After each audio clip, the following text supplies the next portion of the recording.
या अपने निकट का सेंटर मिले। मल्टीपल शिफ्ट में करने की बात नहीं। प्रतीक्षा सूची फिलहाल नहीं बनाना है। मेरा ये मानना जरूर है कि प्रतीक्षा सूची होनी चाहिए क्योंकि परीक्षा को कदाचार मुक्त रखना है।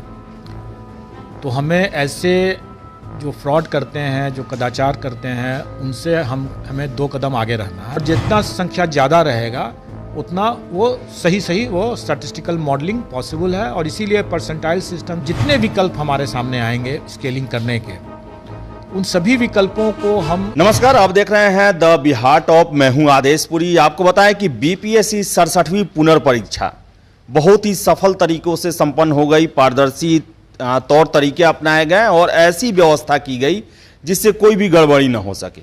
आपको बताएं कि 30 सितंबर के 12 बजे तक आयोग की भूमिका छात्रों की नज़र में एक विलेन की तरह थी, लेकिन 2 बजे एक रिफॉर्मर की हो गई। बहुत ज़्यादा छात्र खुश हुए, शिक्षक खुश हुए। जो भी बीपीएससी को देख रहे हैं उनका यही कहना है कि एक बहुत ही बड़े सुधार से बीपीएससी गुजर रहा है। और इसके नायक बने हैं अतुल प्रसाद सर, जो कि चेयरमैन है बीपीएससी के। बड़ा ही विपरीत परिस्थितियों में कार्यभार संभाला था सर। छात्र जो है एकाएक से आपके लिए सोच उल्टा हो गया, एकदम रिफॉर्मर की भूमिका में आप आ गए हैं। कितना मुश्किल था सर? लगभग 20-25 दिन देखा जाए, उतने दिनों में इतना बड़ा चेंज कि हर एक क्वेश्चन पर QR कोड करना, क्वेश्चन को अच्छे से बक्से में पैक करा के पहुंचाना, हर एक वो चीज जो कि छात्र सोचे भी नहीं थे उससे ज्यादा अच्छे से हुआ। कितना बड़ा चुनौती था सर ये? देखिए, एक तो बहुत बड़ी चुनौती तो जरूर थी ये, लेकिन इसमें मुझे लगता है कि सबका सहयोग भी हमें मिला। और सबसे पहला सहयोग तो हमें हमारे जो टीम के साथ साथ जो हमारे यहाँ कंट्रोलर ऑफ एग्जामिनेशन है उनका, और उसके बाद जो मीडिया का, और सबसे बढ़कर के जो अभ्यर्थी हैं स्वयं उनका। क्योंकि हम लोगों ने कुछ ऐसे शर्त रखे, जैसे मैं देख भी रहा था, 11 बजे हम एंट्री बंद कर दिए। कई अभ्यर्थियों का मैंने देखा आपके मीडिया के माध्यम से कि वो अपने सामान वगैरह के साथ सेंटर पर पहुँचे। कई बाहर से दूर से आए हैं, उनको काफ़ी कठिनाई भी हुई। मैं इस बात को महसूस करता हूँ कि उनको काफ़ी कठिनाई हुई थी। लेकिन सब लोगों ने इस बात को ठान लिया था कि हम लोग एक स्वच्छ अगर परीक्षा देना चाहते हैं तो थोड़ी कठिनाई इस तरह होगी, तो उसको भी झेल करके भी हम लोग देंगे। और मैं उन सब अभ्यर्थियों का बहुत धन्यवाद देना चाहूँगा कि उन लोगों ने जो भरोसा जताया है, हम लोग उस पर उसके धन्यवाद देते हैं। और हम लोग का दायित्व है कि आगे भी हम ऐसा भरोसा बनाए रखें।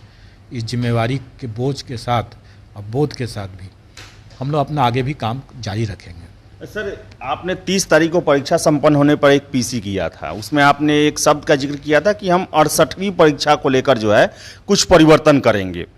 अब बातें तरह तरह की निकल रही हैं। कई जगह चल रहा है कि परसेंटाइल आएगा, CSAT आएगा, 2 दिनों में परीक्षा होगी। क्या वास्तविकता क्या है सर, उसको आप स्पष्ट कर दें सर। देखिए, मैंने ये जरूर कहा था और मेरा ये मानना है कि अगर हमें परीक्षा को कदाचार मुक्त रखना है तो हमें ऐसे जो फ्रॉड करते हैं, जो कदाचार करते हैं, उनसे हमें 2 कदम आगे रहना है और उसके लिए परिवर्तन करते रहना है। लेकिन ये परिवर्तन सतही भी हो सकता है, यह परिवर्तन आमूल परिवर्तन भी हो सकता है।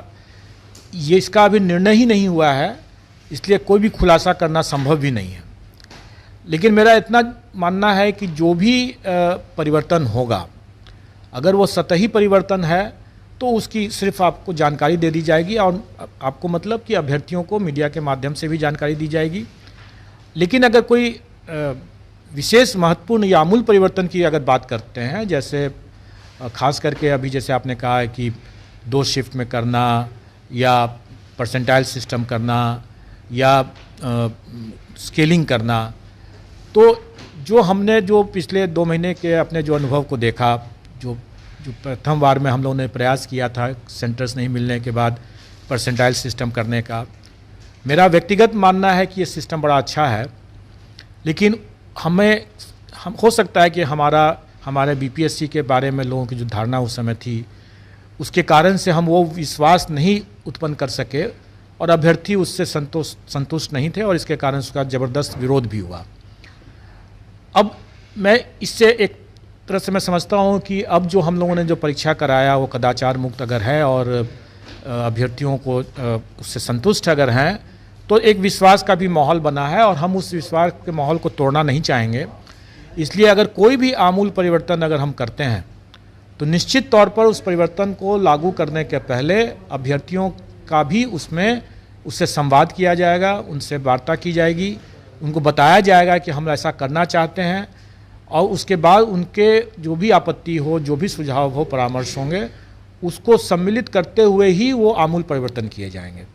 अभी उसका कोई निर्णय नहीं हुआ है, अभी विचार चल रहा है, मंथन चल रहा है। हमारे आयोग के माननीय सदस्य की कमेटी भी हमने कई विषयों पर बना रखा है, वो अपना परामर्श देंगे, अपनी समिति की अनुशंसा हमें प्राप्त होगी, और उसके बाद हम उस पर जो अपना अभिमत जब स्थापित करने के बाद हम अपने जो अभ्यर्थी हैं उनको हम अवगत कराएंगे और उनसे आपत्ति भी आमंत्रित करेंगे, परामर्श भी आमंत्रित करेंगे। सर, जो स्केलिंग है, स्केलिंग को लेकर बहुत सारे लोग प्रश्न कर रहे हैं सर, क्योंकि आपने 66वीं का रिजल्ट दिया, 290 लोग मैथ में अंक ला रहे हैं, हिस्ट्री और ये सब पेपर में 200 पार करना मुश्किल हो जाता है। और आपने सर पिछले इंटरव्यू में कहा था कि 1000 मिनिमम कैंडिडेट होना चाहिए, इससे भी छात्र स्वीकार करने को तैयार नहीं है कि हमारे साथ अन्याय हो रहा है। हम कितना भी अच्छा प्रदर्शन मानविकी में करें, लेकिन हम मैथ और टेक्निकल जो सब्जेक्ट है उनकी बराबरी नहीं कर सकते हैं। तो स्केलिंग को लेकर सर क्या प्लानिंग है, क्या वैसी व्यवस्था को लागू करने पर बीपीएससी विचार कर रहा है? देखिए, विचार चल रहा है। जैसा मैंने बताया कि हमने अपने माननीय सदस्य की अध्यक्षता में एक विशेषज्ञों की एक समिति भी गठित कर दिया है, और उनकी समिति की 2 बैठकें भी हो चुकी हैं उसमें। और मैंने जो पहले कहा था कि 1000 कैंडिडेट्स अगर हों तभी कोई भी स्टैटिस्टिकल मॉडल जो है वो सही हो सकता है। अगर संख्या जितना कम रहेगा उतना त्रुटिपूर्ण होगा, और जितना संख्या ज़्यादा रहेगा उतना वो सही वो स्टैटिस्टिकल मॉडलिंग पॉसिबल है। और इसीलिए परसेंटाइल सिस्टम जब 6 लाख कैंडिडेट हैं तो वो सक्सेसफुल था, लेकिन वो अगर 1000 कैंडिडेट हैं तो उसमें वो परसेंटाइल सिस्टम या स्केलिंग सिस्टम स्टैटिस्टिकल मॉडलिंग से संभव नहीं होगा। लेकिन इसके लिए हम लोग को और क्या क्या विकल्प हैं और कैसे हम लोग अपने मॉडल को विकसित कर सकें, ये इसके लिए समिति बनी हुई है। और वो समिति जब अपनी अनुशंसा देगी तो उसके बाद जैसा मैंने बतलाया कि हम जितने विकल्प हमारे सामने आएंगे स्केलिंग करने के, उन सभी विकल्पों को हम अभ्यर्थियों के समक्ष रखेंगे और उनका भी उस पर परामर्श लेंगे, आपत्ति लेंगे, सुझाव लेंगे, और उसके बाद अंतिम निर्णय होगा।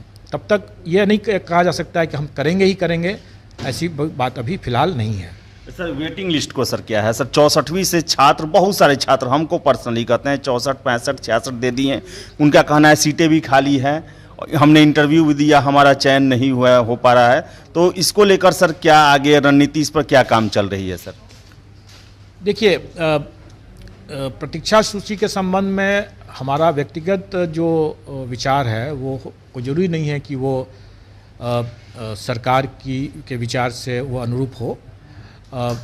मेरा ये मानना ज़रूर है कि प्रतीक्षा सूची होनी चाहिए, क्योंकि इससे न केवल अभ्यर्थियों का समय बचता है बल्कि सरकार को भी बचत होती है। क्योंकि अगर सरकार में अगर रिक्तियाँ रह जाती हैं तो अनावश्यक वो रिक्ति फिर अगले साल जाएगा, फिर से वही एक्सरसाइज करना होगा, और वो काफ़ी समय की बर्बादी भी होता है।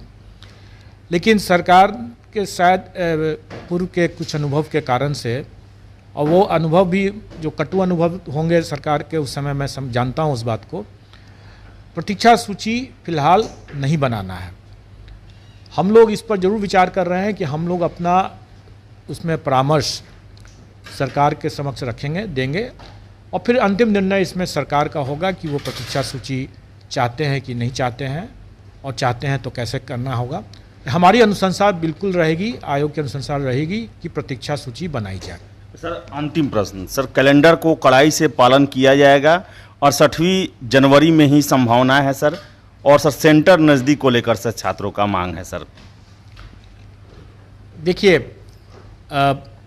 कैलेंडर जो हम लोगों ने बनाया है, हम लोग यथासंभव हम उस कैलेंडर को अभी तक तो पालन करते जा रहे हैं। इस महीने भी कई परीक्षाएं हो रही हैं और इंटरव्यू भी हो रहा है, अभी भी चल रहा है, और हमारा प्रयास रहेगा कि उससे हम विचलित नहीं हो। मतलब कैलेंडर जो बना लिए उससे हम ज़्यादा डेविएट ना करें, और हम उसको पालन करेंगे।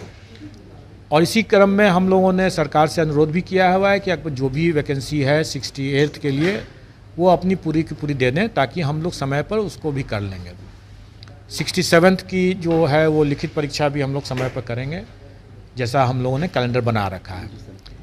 तो ये तो है ही। अब रही बात कि कैंडिडेट्स का ये भी मानना कि हमें अपना चॉइस सेंटर मिले या अपने निकट का सेंटर मिले, ये फ़िलहाल संभव नज़र नहीं आता है।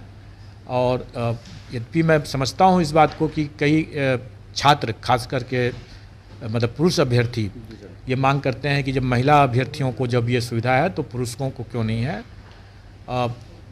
फ़िलहाल मेरे विचार से ये उतना अभी व्यवहारिक नहीं हो पाएगा।